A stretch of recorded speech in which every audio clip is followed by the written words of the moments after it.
ये आपने रिक्वेस्ट की थी कि थर्मोडायनेमिक्स पहले रिवाइज करा दीजिए, तो मैंने ये पहले थर्मो का रिवीजन करा दिया है।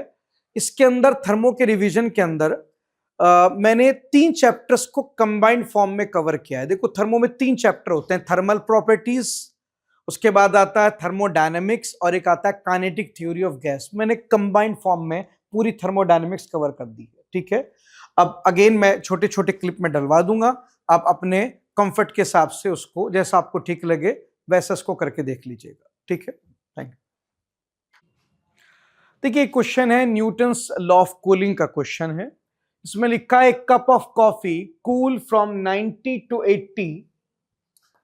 यहां पर दिया है एक cup of coffee cool from 90 to 80 in T minutes. एक कप ऑफ कॉफी है जो 90 डिग्री सेल्सियस से 80 डिग्री सेल्सियस तक कूल हो गया है T मिनट के अंदर, ठीक है। फिर आगे लिखा है when the room temperature is 20, और ये कूलिंग तब हुई है जब बाहर का रूम टेम्परेचर कितना था, 20 डिग्री सेल्सियस था। आगे लिखा है time taken by similar cup of coffee to cool from 80 to 60 at a room temperature same at 20। कहता है जैसा ये कॉफी का कप है, सिमिलरली एक और कॉफी का कप है जो सेम एनवायरनमेंट में रखा है। बताइए उसका टेम्परेचर 80 से 60 कितने टाइम में होगा। अब देखिए, जब कोई चीज कूल डाउन होती है तो रेट ऑफ कूलिंग के 2 फॉर्मूले होते हैं।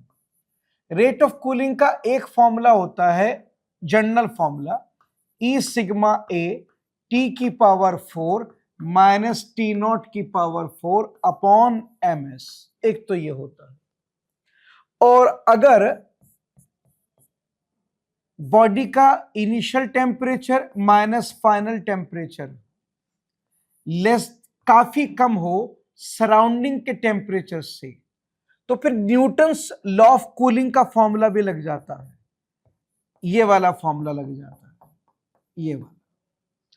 अब दोनों के रेस्पेक्ट में ये इजी है, क्यों? इसमें टी की पावर 4 है, कैलकुलेशन बहुत ज्यादा है। इसमें टी की पावर 4 नहीं है, कैलकुलेशन काफी सिंपल है। तो ये वाला फॉर्मूला इजी है, मगर ये तब लगता है जब बॉडी का चेंज इन टेम्परेचर सराउंडिंग के टेम्परेचर से काफी कम हो।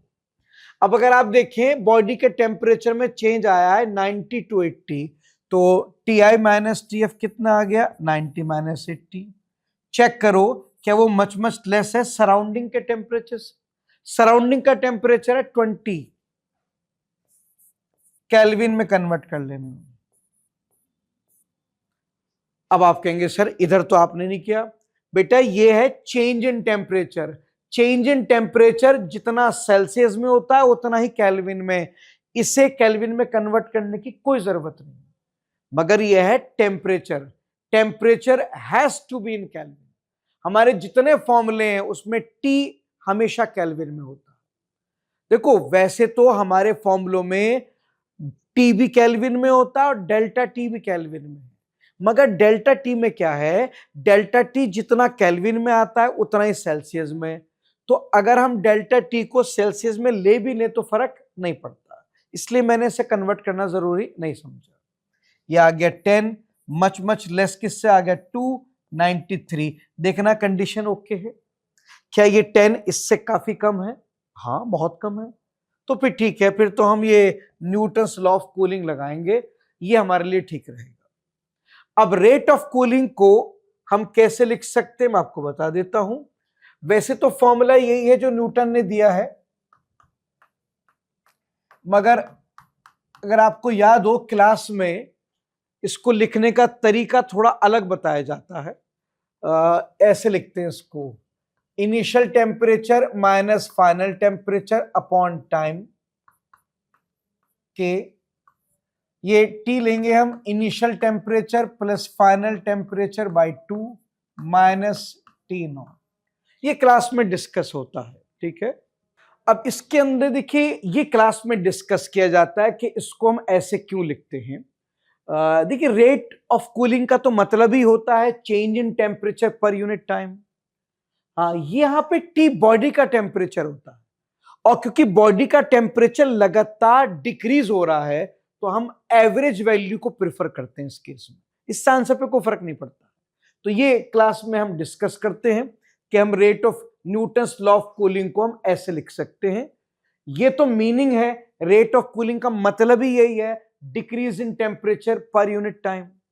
हाँ, यहां मैंने चेंज किया है, यहां पे टी था बॉडी का टेम्परेचर, और बॉडी का टेम्परेचर डिक्रीज हो रहा है, तो इसलिए मैंने उसकी एवरेज वैल्यू यूज कर ली। क्या कोई क्वांटिटी अगर वेरिएबल हो तो हम उसका एवरेज ले सकते हैं? हमेशा नहीं, सिर्फ तब जब वेरिएबल की पावर 1 हो। अगर कोई क्वांटिटी वेरिएबल है और उसकी पावर 1 है तो आप उसकी एवरेज वैल्यू को यूज कर सकते हैं। ये सब चीजें क्लास में पढ़ते हैं हम लोग। अब इसको अप्लाई करेंगे बेटा। पहले कूलिंग हुई है 90 से 80। चलिए वैल्यू पुट करते हैं। Initial temperature 90, final 80 divide by time T. के पता नहीं, इनिशियल टेम्परेचर 90, फाइनल 80 बाय 2, और रूम टेम्परेचर था 20। और आप देखो मैंने सेल्सियस को केल्विन में कन्वर्ट नहीं किया है, क्योंकि यहां भी डिफरेंस है और यहां भी दिस माइनस दिस क्या है, ये दो टेम्परेचर का डिफरेंस है। इधर भी दो टेम्परेचर का डिफरेंस है, इधर भी दो टेम्परेचर का डिफरेंस है। और जब टेम्परेचर का डिफरेंस देखना हो तो केल्विन में कन्वर्ट करना कोई जरूरी नहीं, क्योंकि डिफरेंस जितना सेल्सियस में होता है उतना ही केल्विन में होता है। अब यहां पे देखिए कितना आ गया है, ये आ गया 10/T, ये आ गया K इंटू 90 प्लस 80 हो गया 170, 170/2 85 माइनस 20 कितना आ गया 65। Now that becomes equation 1। ये मैंने फिलहाल फॉर्मूला लगाया है जब बॉडी कूल होगी फ्रॉम 90 टू 80। अब ये फॉर्मूला मैं रिपीट करूंगा अगली कूलिंग के लिए, ठीक है। अगली कूलिंग हुई है 80 डिग्री सेल्सियस से 60 डिग्री सेल्सियस। फिर से वही फॉर्मूला लगेगा, Ti minus TF/T sum constant initial temperature plus final temperature by 2 minus T। ये फॉर्मूला बेटे हम ये न्यूटन्स लॉ ऑफ कूलिंग को लिखने का एक तरीका है। न्यूटन्स लॉ ऑफ कूलिंग को हम ऐसे भी लिख सकते हैं, ये हम क्लास में पढ़ते हैं। इनिशियल टेम्परेचर 80 है, फाइनल 60। अब के टाइम कितना है पता नहीं, लेटेस्ट से T। उसने 90 से 80 का टाइम दिया था T, 80 से 60 का टाइम उसने पूछा है, तो T0 मान लिया मैंने। के इनिशियल टेम्परेचर 80, फाइनल 60/2, और रूम टेम्परेचर है 20। ये आ गया आपका 20/T0 equals to some constant 80 plus 60 140/2 70, और 70 माइनस 20 आएगा 50 यहां पर। अब यहां पर ये आ गई इक्वेशन 2, चेक कर लीजिए। तो मैंने न्यूटन्स लॉ ऑफ कूलिंग 2 बार लगा दिया है। अब ये जो 2 इक्वेशन आई है, ये फर्स्ट इक्वेशन आई है हमारी ये वाली, और वो सेकंड इक्वेशन। अब इन दोनों को डिवाइड कर देता हूं। फर्स्ट इक्वेशन को सेकंड से डिवाइड कर देता हूं। 10/T को डिवाइड करता हूं 20/T0 से, और इधर K इंटू 65 को डिवाइड करता हूं K इंटू 50 से। मैंने इक्वेशन 1 को इक्वेशन 2 से डिवाइड कर दिया, लेफ्ट को लेफ्ट से डिवाइड किया, राइट को राइट से। T0 ऊपर चला जाएगा, T नीचे आ जाएगा, ये 0 कैंसल होके नीचे 2 बचेगा। K से K कैंसल होगा, 65/50 अगर आप 5 से कैंसल करें तो ये 10 से कैंसल कर दें तो नहीं 5 से करेंगे तो ये आएगा 10, और ये आएगा 13, तो ये आएगा 13/10। 2T को उधर ले जाए तो T0 आ गया 13 इंटू 2T/10, तो यहां से बेटा T0 आ गया 13T/5। या चेक। तो जो 90 से 80 तक की कूलिंग का टाइम था वो था T, और 80 से 60 तक की कूलिंग का जो टाइम आएगा वो आएगा 13T/5। चेक कर लीजिए।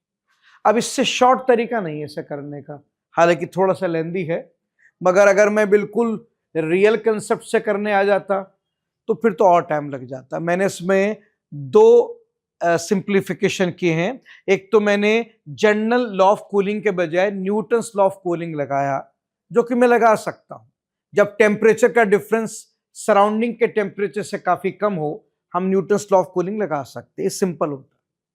अच्छा, न्यूटन्स लॉ ऑफ कूलिंग में भी मैंने उसको वैसे नहीं लिखा जैसे न्यूटन ने बताया था, मैंने उसका एक सिंप्लीफाइड वर्जन लिखा है, ये वाला। इससे हमें इंटीग्रेशन की जरूरत नहीं पड़ी, वैल्यू पुट करते ही हमें आंसर मिल गया। देखिए इस क्वेश्चन में दिया है the volume of 1 mole of ideal gas with adiabatic constant gamma is changed according to the relation V equals to B by T।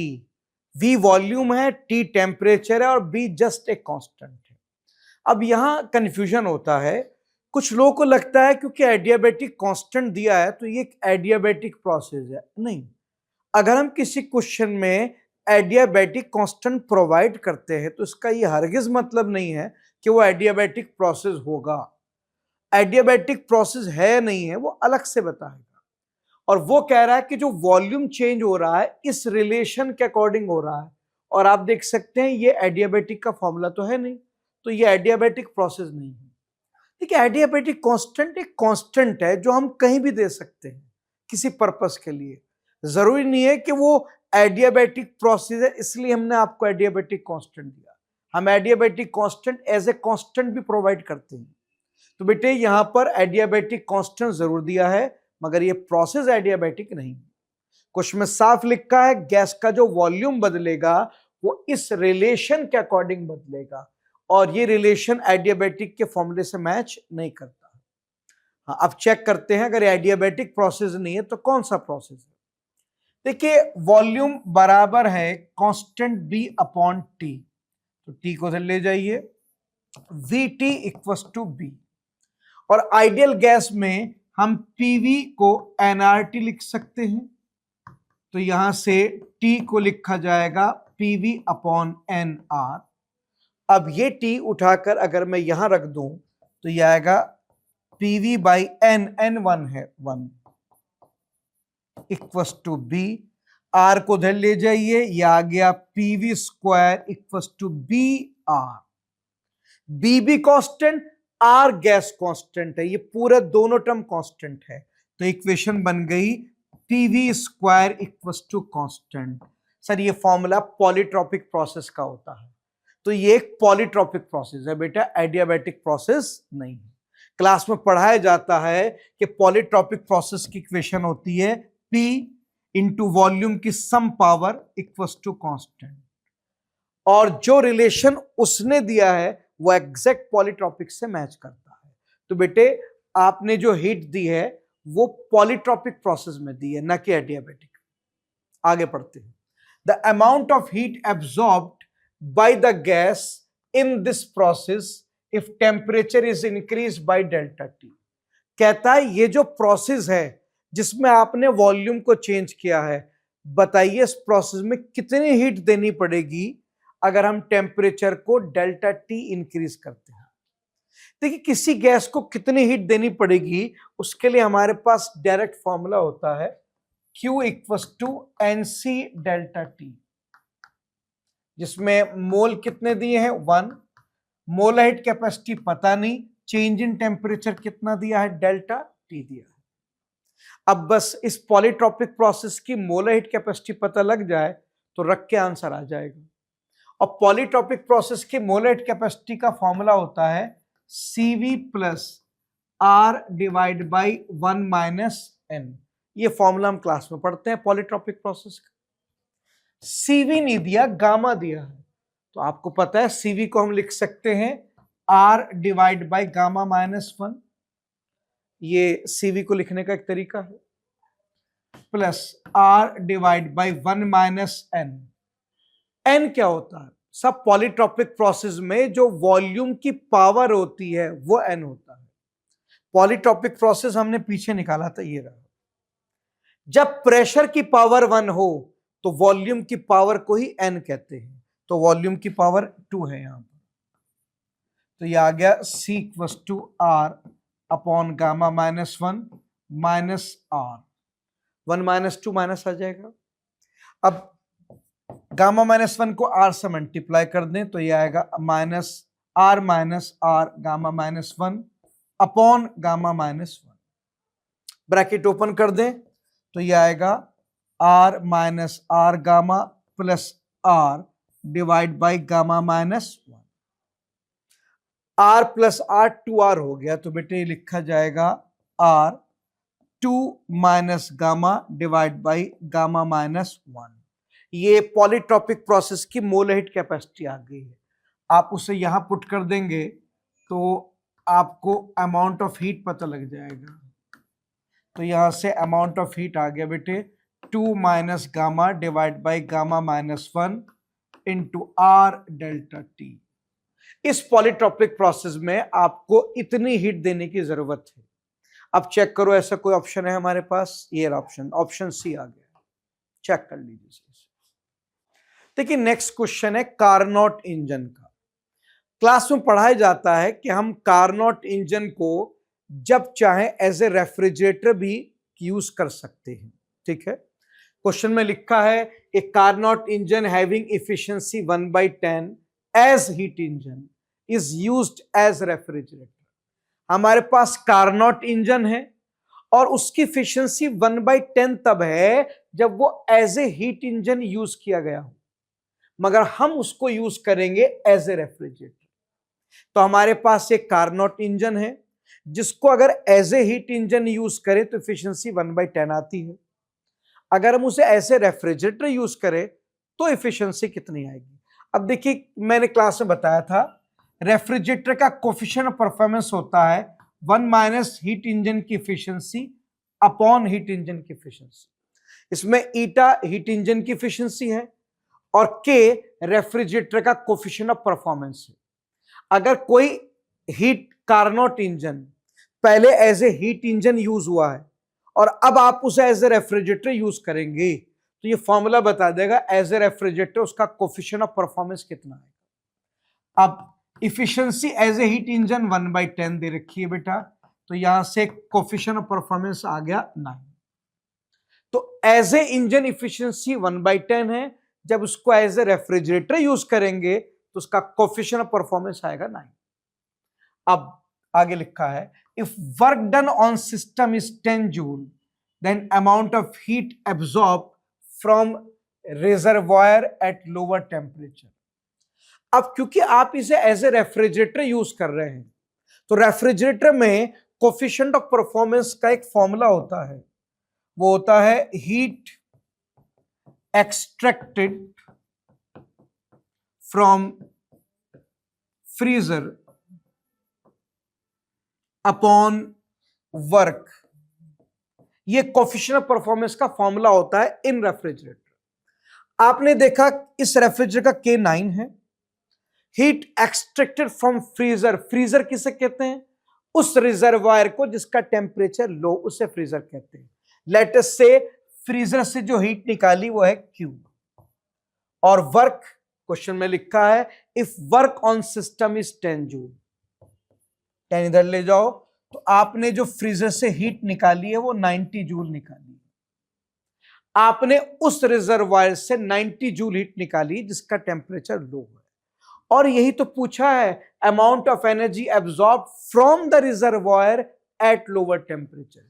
बताओ उस रिजर्वायर से हमने कितनी हीट ली है जिसका टेम्परेचर लो है, यानी कि वो आपसे पूछ रहा है कि हमने फ्रीजर में से कितनी हीट ली है।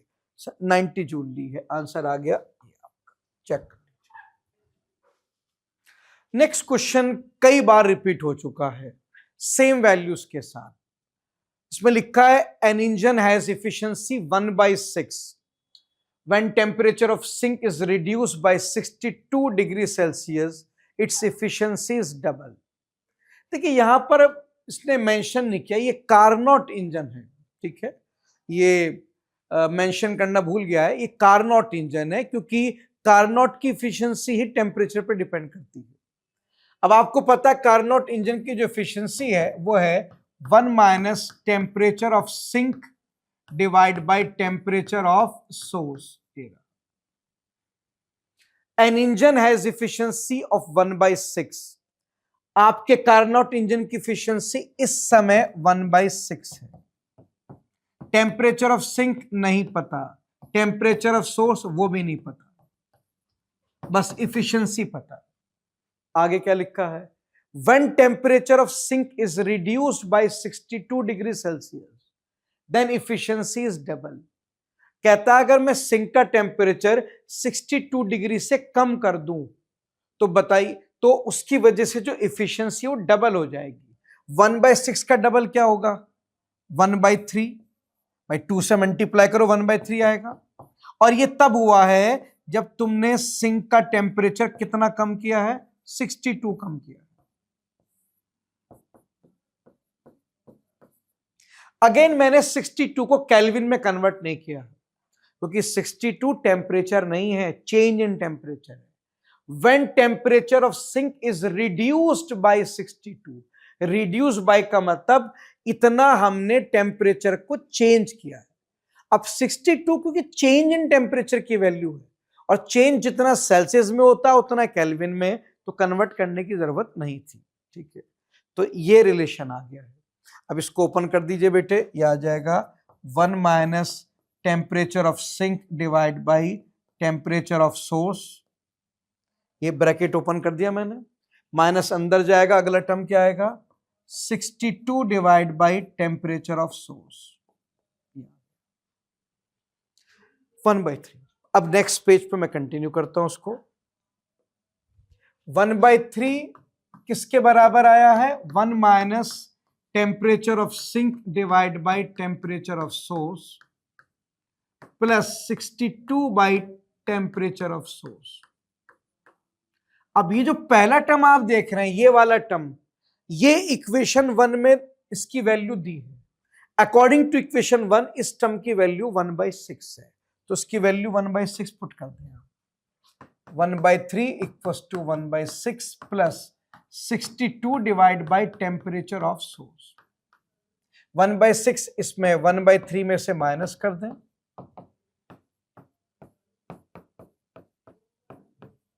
1/3 माइनस 1/6 आ गया 1/6।